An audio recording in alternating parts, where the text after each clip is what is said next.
For over 5 decades, Spanish doctor Eduardo Vela ran one of the largest baby trafficking networks in modern history. Under the guise of helping struggling mothers, he and his accomplices stole newborns from hospitals and sold them to wealthy families, telling the biological mothers their babies had died at birth.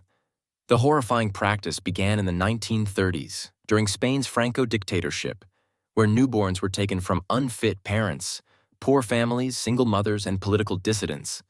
But even after Franco's rule ended, the trafficking network continued well into the 1980s, with an estimated 300,000 stolen children affected by the scandal.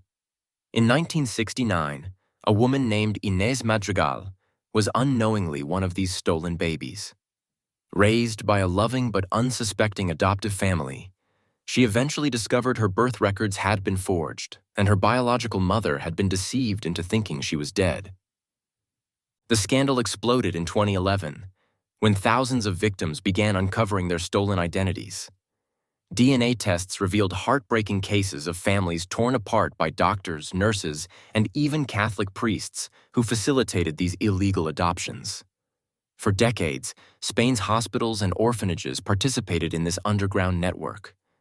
Many of these stolen babies grew up in privileged homes, completely unaware of their origins.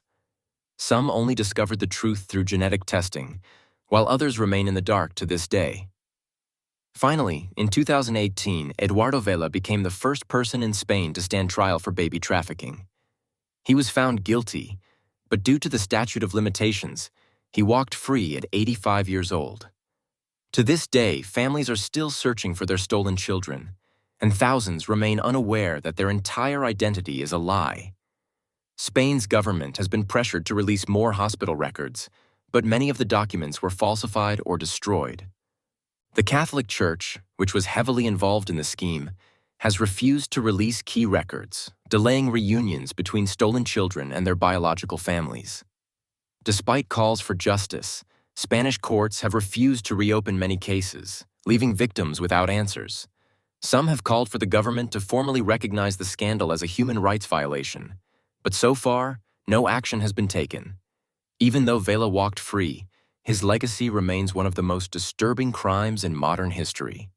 He and his accomplices destroyed lives, stole identities, and altered history forever.